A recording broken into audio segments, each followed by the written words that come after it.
Hola, buenas tardes. Estamos en el ciclo Charlas de Feria.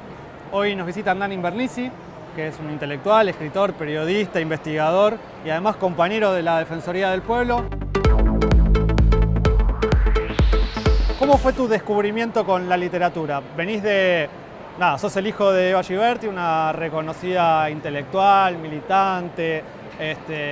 Supongo que esa casa estaba llena de libros. ¿Cómo fue tu experiencia, tus primeras aproximaciones a la literatura? Efectivamente, yo nací en una biblioteca prácticamente.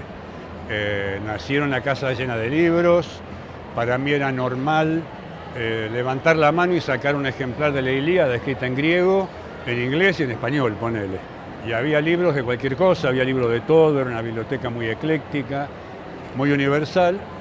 Y además con el privilegio de tener la guía o la orientación intelectual de una intelectual como mi vieja, como Eva Giberti, que me ayudó a entender la gran problemática del patriarcado desde muy chico.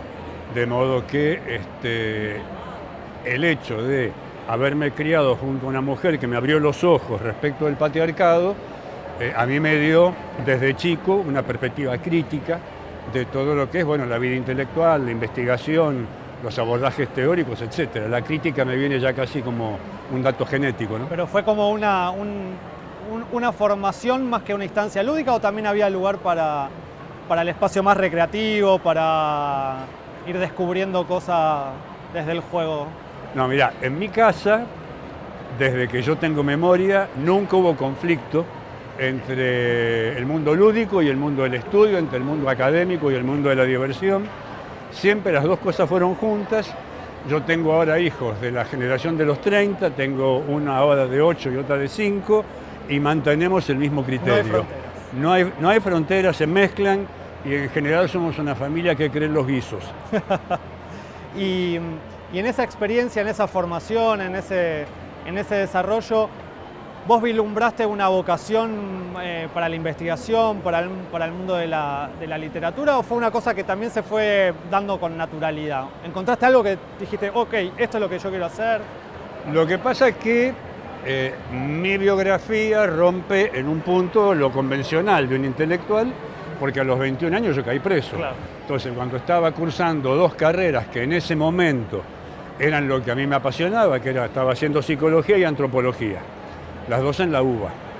Estaba en segundo año de las dos, caigo preso, me pasé toda mi juventud preso, tuve más de 12 años preso. Puedes haber hecho 3 carreras. Claro. Más o menos. Y entonces, todo mi mundo de intereses intelectuales se redefinió a partir de la experiencia concreta de la supervivencia en la cárcel. De modo que yo entré como un militante de una organización revolucionaria que estudiaba psicología y antropología, y salí de ahí como un experto básicamente en supervivencia. Claro. Y uno de los presos más largos de la historia de... Para el caso argentino tengo el récord para el Guinness, Triste porque hay un primo mío por el lado de Paco Urondo, de que somos parientes con Paco, que estuvo más tiempo que yo, pero en 2 caídas distintas. Okay. En cambio, el que estuvo más tiempo, todo en un solo tramo, ininterrumpidamente, ese fui yo, sí. Recopilando todo esto, te dedicaste después también, entre muchas otras cosas, a investigar sobre la relación de la cultura y la dictadura militar, o cómo la dictadura combatió la cultura, las manifestaciones culturales. Contame un poco cómo fue ese trabajo y cuáles son las claves, digamos, ¿hubo un plan? ¿Hubo una idea de desarrollar una política en especial? Contanos un poco cómo fue eso. Bueno, te contesto 2 cosas. En cuanto a la motivación personal, el culpable de todo esto fue un cura católico, que era el censor de la cárcel militar de Magdalena, donde yo estuve 8 años. Este sacerdote era una persona intelectualmente brillante, era el rector del seminario de La Plata, era un hombre muy capaz, hablaba muchos idiomas, era doctor en filosofía, y a mí me llamaba mucho la atención que un hombre tan culto, un sacerdote católico, no solo fuera un censor de lo que podíamos o no podíamos leer los presos políticos de esa cárcel, que éramos un puñado muy chiquito, sino que además fuera un cómplice activo de las torturas, las privaciones, los malos tratos que sufríamos todos nosotros. A mí eso se me quedó dando vueltas, y cuando salí en libertad Nunca me olvidé de este padre, que era el padre Lavalle, y esta preocupación por la censura en la cárcel, más la preocupación por todo lo que es la censura, como buen hijo de una psicoanalista, me orientó en un principio a la temática de la censura cultural. Y después, en cuanto a cómo fue la censura durante la dictadura, digamos que la tesis de Un golpe a los libros y de Cine y dictadura, que son dos libros sobre esa temática, la tesis es que contra lo que se cree habitualmente fue un plan sistemático. No hubo azar, no hubo sargento García del Zorro que se llevaba intelectuales presos porque tenían en su casa un libro sobre la Cuba electrolítica. La censura no estaba a cargo de personas faltas de preparación, sino muy por el contrario, estaba a cargo de intelectuales, de civiles básicamente, o de militares con muy buena formación intelectual y con un altísimo nivel de centralización. Un argumento que siempre se da en contra de esto es que en Córdoba no era igual que en Ciudad de Buenos Aires, por ejemplo. Bueno, pero todos saben que la dictadura funcionó con el régimen de 333, un tercio de la Armada, un tercio del Ejército, un tercio, etcétera, y que aparte estaban los comandos de cuerpo, y la dictadura tuvo conflictividad interna también en la represión cultural. Pero una cosa es que hayan tenido contradicciones internas y otra cosa es que no hayan tenido un plan.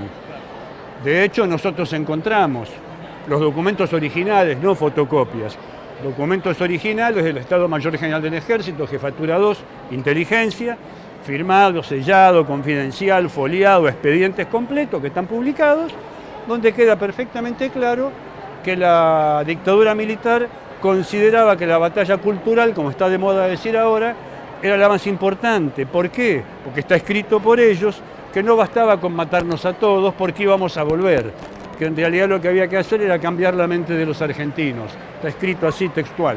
Y por lo tanto le dieron una enorme importancia, tanta importancia le dieron a la política cultural que nadie habló después y nadie habla hoy de la política cultural. Y yo creo que el ejemplo más brutal de esto está en que nosotros sabemos bastante acerca de los grupos de tareas, de los torturadores, de los asesinos, de quienes tiraban compañeros vivos desde los aviones, pero ¿cuántos conocen los nombres de los censores, de los que leían los libros, de los que miraban las películas y escribían informes que daban como resultado que esta editorial le apañaba una bomba, que este escritor era desaparecido, que aquel director de cine iba preso o que tal publicación no se publicaba? Esa falta de conocimiento y el plan de acción evidentemente tuvo una consecuencia. Todavía hoy vivimos las consecuencias de ese plan de alguna manera. ¿Cuánto tiempo duraron esas? Digo, culturalmente llevó un tiempo también, relanzar una cantidad de pensamiento, de producción. Digo, ¿hasta dónde llegó la influencia de ese plan? Yo creo que, así como la dictadura se imaginaba a sí misma como un plan sistemático, nosotros tenemos que tener la capacidad, aunque sea complicado, de verla de la misma manera. La dictadura fue un proyecto complejo, fue un modelo de país que tenía básicamente, era más como una mesa de tres patas, ¿no? El terrorismo de Estado, el proyecto económico social representado por Videla Martínez de Hoz y la política cultural. Tenemos que ver los tres juntos. El modelo estaba en la política económica y social, etc.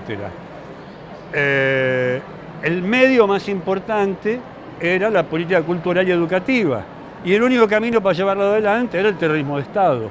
Van las tres cosas juntas. Entonces, cuando uno habla de cultura, no puede hablar solamente de la mente de los argentinos. Veámoslo en ejemplos para no ponernos teóricos. Yo me formé en un país donde se vendían libros al precio de un kilo de pan. Cuando la dictadura terminó, eso era demencial, era impensable. Yo me crié en un país donde una tirada promedio de un libro eran 10.000 ejemplares. Hoy salimos con un libro de 2.500, 3.000 ejemplares y si los vendemos somos los más felices del mundo. Ese país no existe más y eso es mérito de la dictadura. Quien consiguió que ese país con un altísimo nivel de producción, distribución y consumo de cultura haya desaparecido, eso es un mérito de la dictadura. Se propusieron eso y consiguieron eso. ¿Eso quiere decir que influyeron sobre la mente de los argentinos? Este es otro problema. Lo que sí podemos decir es que tuvieron un gran éxito en su proyecto de domesticación de las industrias culturales. Podríamos decir casi que, salvo contadas excepciones, la mayor parte de las industrias culturales en la Argentina, a fines de los años 80, se comportaban como un esclavo satisfecho. ¿Y hoy cómo ves eso? Digamos, hay un reverdecer de industrias editoriales pequeñas, de espacios culturales, de esto que vos decís de industria cultural también. Sin embargo, no alcanzan la magnitud de lo que vos describías previo a la dictadura. ¿Cómo se recompone eso? ¿Hacia dónde vamos? ¿Qué injerencia tienen los medios digitales? ¿Cómo ves un poco vos la actualidad y el futuro inmediato? Yo creo que lo que hay que poner en primer lugar es la situación socioeconómica. Es decir, en un país donde no alcanza la plata para llegar a fin de mes, es muy difícil que la plata alcance para pagar la mejor conectividad a Internet, o para pagar libros, o para comprar revistas, o para hacer talleres, cursos, o simplemente ir a un cine debate. Entonces, mientras los asalariados en la Argentina, que han sido los grandes derrotados, digamos, de la dictadura para acá, mientras los asalariados no tengan ingresos suficientes para educación y cultura, vamos a estar en un gran problema. De todas maneras, hay grandes espacios de compensación que tienen que ver en parte con la explosión de los medios digitales, que en líneas generales son accesibles, pero también es cierto que no hay que caer en la mitología de los medios digitales, porque no es lo mismo los medios digitales en la 1.11.14, en la 31, la 31 bis, etcétera, donde el 4G no siempre llega bien, donde no hay wifi, etcétera, y en donde los chicos que van a las nocturnas públicas resulta que se encuentran con la profesora y no pudieron hacer una tarea que los chicos de una escuela privada pueden hacer porque tienen buena conectividad. Entonces también hay que entender que, entre comillas, hay una lucha de clases en términos de capacidad de consumo frente a la apertura y la democratización actual de los recursos culturales, ¿no? Hernán, una pregunta para terminar que le hacemos a todos los entrevistados. ¿Qué le recomendarías a alguien que inicia su camino por la literatura, un joven que nunca tuvo acceso a un libro en cualquiera de los formatos disponibles? ¿Qué le recomendarías? 2, 3 cosas para que arranque. Que no pierda de vista que su principal enemigo son los 144 caracteres. Que no pierda de vista que los que tienen el poder, los que dominan, los que manejan la economía del mundo, los que escriben las aplicaciones que todos los chicos usan, son personas que leen libros.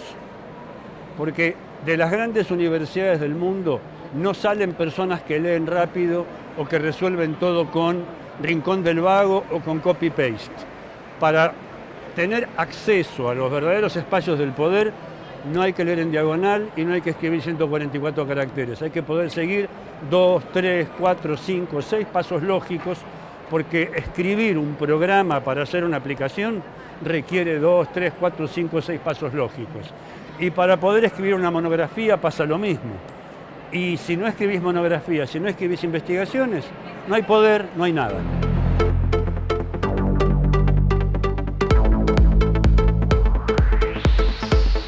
Bueno, tenemos estos 2 libros de Hernán Invernizzi para que sean sorteados en el programa de radio y en las redes sociales de la Defensoría. No dejen de seguirnos.